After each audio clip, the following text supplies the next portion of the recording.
ID ஃபீல்டில் போகணுன்றதே முதல் AL start பண்ணிக்கே எனக்கு இருந்தது. அப்போ சரி எப்படி ஐடி ஃபீல்டு எடுத்தாலும் ஐடிக்கு போவோம் தானே, மேக்ஸ் ஃபிசிக்கல் சயின்ஸ் எடுத்தாலும் ஐடிக்கு போவோம். ஸ்கூல் சப்போர்ட்டும் இருந்துச்சு, பேரண்ட்ஸுன்ற சப்போர்ட்டும் மேக்ஸிமம் இருந்துச்சு. அதே மாதிரி இப்போ ஸ்கூல் ப்ராக்டிஸ் மார்னிங்லேயும் ஈவினிங்லேயும் தான் நடக்கிறது. எங்களுக்கு எது மச்சஸ்ண்டா மட்டும் ஸ்பெஷல் ப்ராக்டிசஸ்ன்னு கூப்பிட்டு ப்ராக்டிஸ் நடக்கும். எனக்கு இந்த இணைபாட விதான செயற்பாடுகளையும் விட படித்திருந்தால் இந்த சட்புள்ளி வந்திருக்குமா என்பது எனக்கு தெரியவில்லை.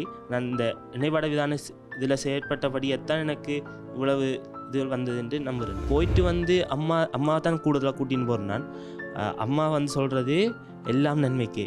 அப்போ சார் பேசுகிறது நன்மைக்குத்தான், ஆனால் உனக்கு அதால் வர வெற்றிகள் உனக்கு வருங்காலத்தில் உதவி செய்யும். பெருவர் அம்மா எனக்கு இப்படி 2AC வந்திருக்கம்மாண்டு அம்மாவுக்கு நல்ல சந்தோஷம். இப்போ இந்த அப்பா டெஃபினட் டவுனுக்கு வந்தவர் திருப்பி வீட்டை வந்த அப்புறம் தான் அப்பாவுக்கு தெரியும். அப்பாவுக்கு நல்ல சந்தோஷம்.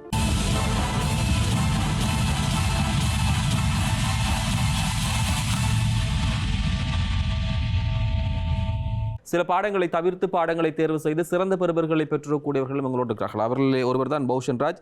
யாழ்ப்பாணம் இந்து கல்லூரியைச் சேர்ந்திருக்கக்கூடியவர். எந்தவித பாட நான் ஸ்ட்ரீம் என்று சொல்வார்கள், அந்த பாட தெரிவுகளுக்குள்ளே வர முடியாத சில கட்டமைப்புகளோடு அவர் பாடத்தை தேர்வு செய்திருக்கார். இரண்டே ஒரு சி பெறுபரை அவர் பெற்றிருந்தாலும் கூட இணைப்பாட விதான செயற்பாடுகள் சில வேளை அவருக்கு மேலே போவதற்கான வாய்ப்புகளை இன்னும் கணிசமாக கொடுக்கும் என்ற நம்பிக்கை நிறைய பேர் இருக்கிறது. நீங்கள் சொல்லலாம், குறிப்பாக இந்த பாடத்தெரிவு வித்தியாசமாக ஒவ்வொருத்தரும் ஒவ்வொரு விதமாக பாடத்தை தேர்வு செய்கிற போது நீங்கள் ஒரு எந்த வகைக்குள்ளே வராத இந்த ஒரு துறைக்குள்ளே போயிருக்கிறீங்க. எப்படி இதை தேர்வு செஞ்சீங்க? நான் நான் ஸ்ட்ரீம் தெரிவு செய்தேன். அதுக்கு முதல் எனக்கு ஒரு ஆரம்பத்திலேருந்தே ஒரு கதை ஒன்று இருக்குது. ப்ரைமரியில் F90 ப்ரைமரி 6ஆம் ஆண்டுலேருந்து F90 வச்சுலேருந்து தான் படிச்சுட்டு வரேன். 6ஆம் ஆண்டுலேருந்து 8ஆம் ஆண்டு 9ஆம் ஆண்டு வரை எனக்கு மேக்ஸுக்கோ சயின்ஸுக்கோ வந்ததில்லை. ஆனால் நான் இந்த 9ஆம் ஆண்டுக்கு பிறகு எனக்கு குகநாதன் சார் என்ற ஒரு ஆள் தான் இந்த மேக்ஸில் கூட இன்ட்ரெஸ்ட்டை கொண்டு வந்தது. 10ஆம் ஆண்டும் 11ஆம் ஆண்டுலேயும். அதுக்கு பிறகு தான் மேக்ஸ் ஸ்ட்ரீமுக்கு போகணும் அப்படின்ற ஒரு ஆசை வந்தது. அதே மாதிரி நான் 10ஆம் ஆண்டு 11ஆம் ஆண்டு பாடத்தெரிவு செய்யக்க ஐசிடி, அதாவது பாஸ்கெட் 3ல் ஐசிடி தெரிவு செய்தேன் நான். அப்போக்க எனக்கு இந்த பாஸ்கெட் 3 ஐசிடியில் இந்த கோடிங்ஸ், இந்த பெஸ்கல் அதில் எழுதுறதுல கொஞ்சம் கூட இன்ட்ரெஸ்ட் வந்தது. அதே மாதிரி அதுக்கு பிறகு ஏஎல்ல போனான். ஏஎல்ல போய்க்க எல்லோரும் ஃபிசிக்கல் சயின்ஸ் அல்லாட்டி பயோ சயின்ஸ், மற்றது காமர்ஸ், ஆர்ட்ஸ், மற்றது பயோடெக், இடெக் அப்படி பாடங்கள் இருக்குன்னு தான் எனக்கு தெரிஞ்சது. இந்த நான் ஸ்ட்ரீம் இருக்கிறத எனக்கு தெரியாது. ஆனால் அந்த ஃபிசிக்கல் சயின்ஸ் நான் ஃபஸ்ட் டேர்ம் இந்த கொரோனா தான் எங்களுக்கு. அப்போ அதுவரையே படித்தேன் நான் ஃபிசிக்கல் சயின்ஸ் தான். அப்போக்க ஆன்லைன் எக்ஸாம்ஸில் நல்ல புள்ளியெல்லாம் வந்துட்டு இருந்தது. ஆனால் எனக்கு ஒரு நாள் ஒரு அக்காட கொப்பி ஒன்று வாங்கி பார்த்தேன் நான், ஐடி கொப்பி ஒன்று. அப்போ வாங்கி பார்த்ததில் எனக்கு HTML கோடுகள் மற்ற பைத்தன் கோட் அதில் கொஞ்சம் கூட இன்ட்ரெஸ்ட்டுகள் வந்துச்சு. அப்போ சரி இந்த ஐடி ஃபீல்டால் என்ன போகலாம்ண்டு என்ன மாதிரிண்டு நான் ஒரு சாரோட கண்டக்ட் பண்ணி என்ன மாதிரி செய்யலாம்னு சொல்லி, அப்போ எனக்கு இந்த ஐடி ஃபீல்டில் போகணுன்றதே முதல் ஏஎல் ஸ்டார்ட் பண்ணிக்கே எனக்கு இருந்தது. அப்போ சரி எப்படி ஐடி ஃபீல்டு எடுத்தாலும் ஐடிக்கு போவோம் தானே, மேக்ஸ் ஃபிசிக்கல் சயின்ஸ் எடுத்தாலும் ஐடிக்கு போவோம், அப்படி ஐடி எடுத்தால் போவோம் தானே. சரி எங்களுக்கு இந்த அம்பு அந்த குறி நுணுக்கமாக இருந்தால் எங்களுக்கு இன்னும் இலகுவாக இருக்கும். அதனால் நான் ஐடி ஃபீல்டு எடுத்தேன். எனக்கு நான் இணைபாட விதான செயற்பாடுகள் அதாவது எனக்கு இப்போ 2AC ரிசல்ட்ஸ் வந்ததுன்னா ஃபிசிக்ஸ் சி வந்தது. நான் ஃபிசிக்ஸ் கொஞ்சம் குறைவாக தான் செய்வேன். மேக்ஸ் ஐடி ஆல்வேஸ் டொப்பாக தான் செய்வேன். குறிப்பாக ரசாயனவியல் கஷ்டம் அப்படின்றதுக்காக நீங்கள் போயில்லை, இந்த துறையில் கூடிய ஆர்வம் மீதாகத்தான் பாடத்தை மாதிரி போயிருக்கீங்க. சரி, அப்படி போய்க்குள்ள இணைப்பாட விதான செயற்பாடுகளிலே உங்களுடைய பங்களிப்பு கணிசமாக இருந்திருக்கிறது அப்படின்னு வச்சுருந்தீங்க. என்னென்னலாம் நீங்கள் உங்களுடைய பங்களிப்பை பள்ளிக்கூடத்துக்காக செய்திருக்கிறீங்க? இணைப்பாட விதான செயற்பாடு நான் 2019 F90 காலேஜில் கரம் ஸ்டார்ட் பண்ணுவேன்.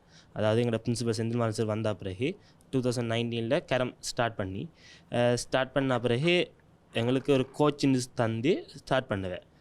அதுக்கு பிறகு எனக்கு அந்த கரத்தில் கொஞ்சம் கூட இன்ட்ரெஸ்ட்டுகள் நான் 2019, 20, 21 20ல் கொரோனா, இப்போ 21, 22லும் பெருசாக எங்களுக்கு மச்சஸ் ஒன்றும் நடக்கல.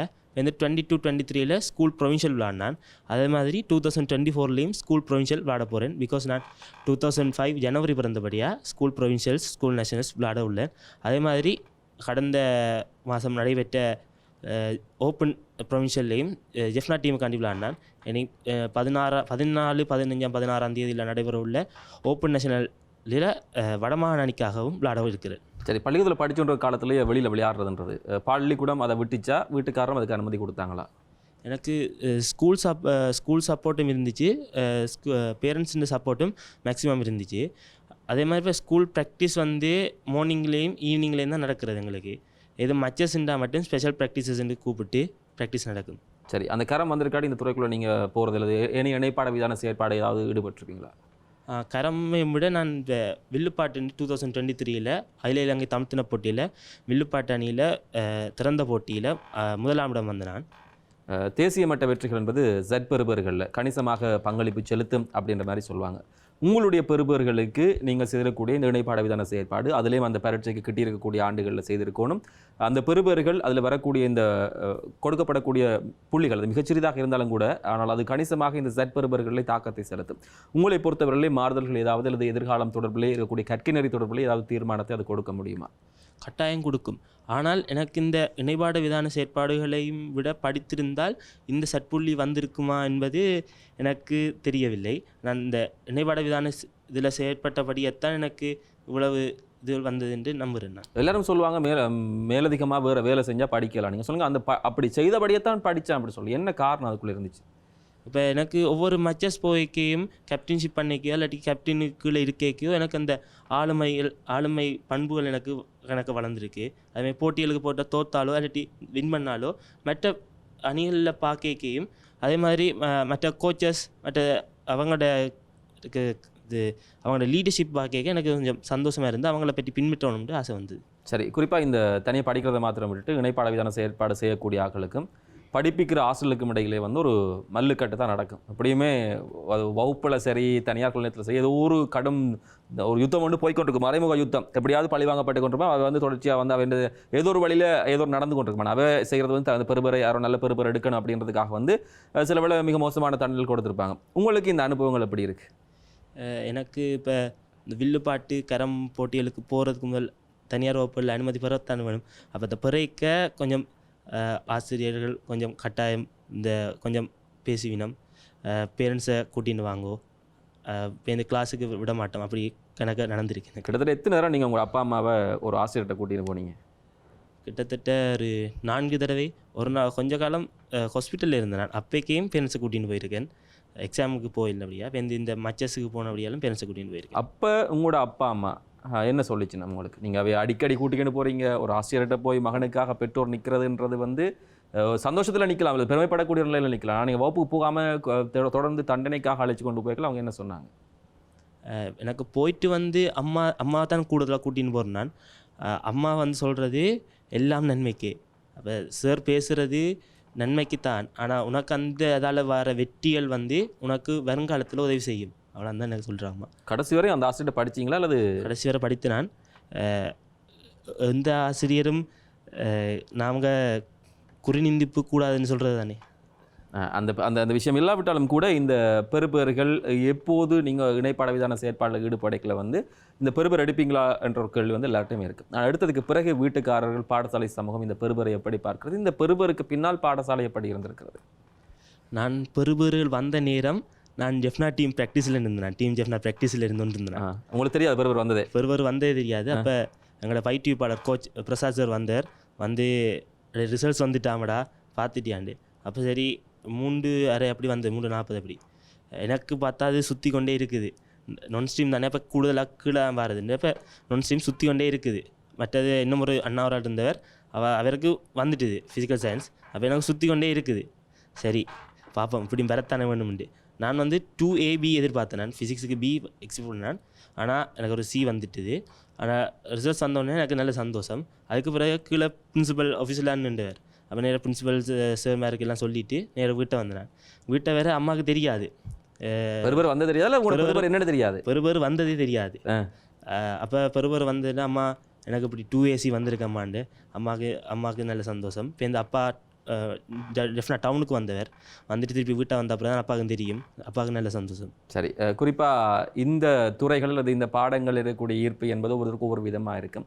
நமக்கு பிடிச்சதை படித்தா நாங்கள் இலகுவான வழியில் போயிடலாம் அப்படின்ற நம்பிக்கை வந்து நிறைய பேர்ட்ட இல்லை. அல்லது 4 பேர் பார்த்துருவாங்க, அவன் ஒரு கதை சொல்லுவான், இவன் ஒரு கதை சொல்லுவான், அல்லது அதுக்கு கஷ்டப்படணும் இது கஷ்டப்படணும்னு சொல்லி நிறைய யோசனையாலே வந்து நிறைய பேர் பாடங்களை விரும்பாமல் படித்து கொண்டிருப்பாங்க. அப்படியா இருக்கக்கூடிய ஆளுக்கு நீங்கள் என்ன சொல்லுவீங்க? உங்களுக்கு விருப்பமானதை படித்தா அதில் நீங்கள் மேக்ஸிமம் அச்சீவ் பண்ணலாம். மேக்ஸிமம் அச்சீவ் பண்ணலாம்டா இப்போ ஒரு எனக்கு ஐடி மேக்ஸிமம் இன்ட்ரெஸ்ட் இருந்தது, அதனால தான் நான் மேக்ஸிமம் ஐடியில் அச்சீவ் பண்ணான்ட்டு நான் யோசிக்கிறேன். எப்போவாவது நீங்கள் அந்த ரசாயனவியல் படிக்கலை அல்லது அதை விட்டு மாறுறேன் அப்படின்ற ஒரு கவலையோட இல்லை அந்த ஒரு பயத்தோட அல்லது இப்படி போனால் என்ன நடக்கும் அப்படின்ற யோசனையோட வந்து நீங்கள் மாறலை? தொடக்கத்தில் ஒரு பயம் இருந்தது தான், ஆனால் எனக்கு பிடிச்ச வழியில் நான் போகிறேன் தானே அப்படின்ட்டு வந்து பயம் இல்லாமல் போயிட்டு. சரி, இப்போ நீங்கள் என்ன துறைக்கு போக போகிறீங்க, என்ன எதிர்பார்ப்பு இருக்கிறது, அந்த இலக்குகள் நோக்கி எப்படி போக போகிறீங்க? எனக்கு வந்து இப்போ எப்படியாவது ஒரு ஐடி ஃபீல்டுக்கு போகணும்னு ஆசை. எப்படியும் ஒரு கட்டாயம் ஒரு ஐடி ஃபீல்டுக்கு போயிடுவேன். மொரோ ஐடியோ ஒரு கொழும்பு கம்ப்யூட்டர் சயின்ஸ்க்கு போயிடுவேன். அதே மாதிரி எனக்கு பாடசாலை பங்களிப்பு வந்து எங்களுக்கு ஓபிஏ வந்து மேக்ஸிமம் சப்போர்ட் பண்ணது. சிட்னி ஓபிஏ கரத்துக்குன்ற ஒரு சிட்னி ஓபிஏ இருக்குது, அவங்க வந்து மேக்ஸிமம் சப்போர்ட் பண்ணது. அதே மாதிரி இப்போ பழைய காலத்தில் பார்த்தீங்கன்னா ஜெஃப்னாண்டு ஒன்லி ஸ்டடீஸுக்குன்னு மட்டும் சொல்லுவாங்க. ஜெஃப்னாண்டில் ஸ்டடீஸுக்கு அவங்கள மோத இல்லாது. ஆனால் இப்போ ஜெஃப்னாண்டில் ஸ்டடீஸும் செய்து கொண்டு ஸ்போர்ட்ஸும் செய்கிறாங்க. ஸ்போர்ட்ஸில் வந்து ப்ரொவின்ஷியலில் போன வருஷம் மேக்ஸிமம் கோல்டு மெடல்ஸ் கிடைச்சதுன்னு அபினி சொல்லியிருந்தார். அதே மாதிரி எங்களுக்கு ஸ்போர்ட்ஸுக்கும் ஸ்டடீஸுக்கும் மேக்ஸிமம் சப்போர்ட் தரது ஜெஃப்னாண்ட் காலேஜ். தேங்க்யூ ஸோ மச் இப்போ பிரின்சிபல்னு சொல்லுவோம். எதிர்கால திட்டம் எப்படி இருக்குது? எனக்கு ஒரு முதல் சொஃபியா இன்ஜினியரிங் வரத்தான ஆசை. நீ ஒரு கிளாஸுகளில் இருக்க ஐடி மாதிரி சொல்கிறேன், நீ ஒரு நல்ல ப்ரோக்ராமராக வரலாம்னு இந்த எஃபோர்ட்டை பார்ப்போம். சரி, அதே போல் இந்த ஜட் பிரபர்களும் சேர்ந்து வருகிற போது இன்னும் அதிகரிப்பதற்கான வாய்ப்புகள் இருக்கிறது. அந்த வழியில் நல்ல துறைகளை தேர்வு செய்து எதிர்காலம் நோக்கி சிறப்பாக பயணிகள் அப்படின்ற வாழ்த்துக்களை வந்து நிகழ்ச்சி சொல்லி வைக்கிறது.